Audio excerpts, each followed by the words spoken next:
AP ప్రభుత్వం కీలక జీవోని జారీ చేసింది. దీని ప్రకారం రాష్ట్రంలో బెగ్గింగ్ను నిషేధిత జాబితాలో చేర్చారు. వాస్తవానికి గత ఏడాది నుంచే దీనిపై కసరత్తు చేసిన సర్కార్ తాజాగా ఇతర రాష్ట్రాల్లో అమలు చేస్తున్న విధానాలపై అధ్యయనం చేసింది.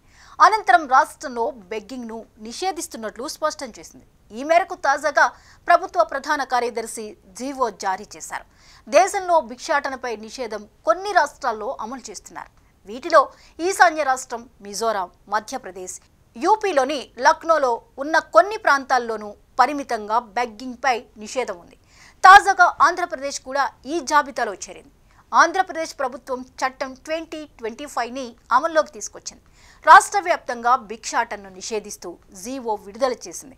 బెగ్గింగ్ను నిషేధించడం వెనుక పెట్టుబడులు, అభివృద్ధి కీలక పాత్ర పోషిస్తున్నాయని గతంలోనే సర్కారు వెల్లడించింది. దేశ విదేశాల నుంచి అనేక మంది పెట్టుబడిదారులు వస్తున్న నేపథ్యంలో బెగ్గింగ్ తీవ్ర ఇబ్బందిగా ఉందని స్పష్టం చేసింది. దీంతో రాష్ట్ర వ్యాప్తంగా నిషేధించాలా, కొన్ని పెట్టుబడులు తెచ్చే సంస్థలు ఏర్పాటు చేసుకునే ప్రాంతాల్లోనే నిషేధం విధించాలా అనే విషయంపై చర్చించింది.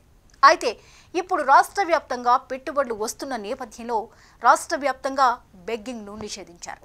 తాజాగా వచ్చిన జీవో ప్రకారం ఇప్పుడు ఆంధ్రాలో భిక్షాటన చేయటం, వారికి డబ్బు ఇవ్వడం లేదా వారితో లావాదేవీలు నిర్వహించడం నిషేధం.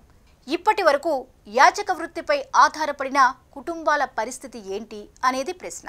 వీరిని గుర్తించి P4కు అనుసంధానం చేయడం ద్వారా వారి జీవితాల్లో గౌరవప్రదమైన పరిస్థితిని తీసుకురానున్నారు. అదేవిధంగా కొన్నాళ్ల పాటు ప్రభుత్వమే వారికి పునరావాసం కల్పించనుంది.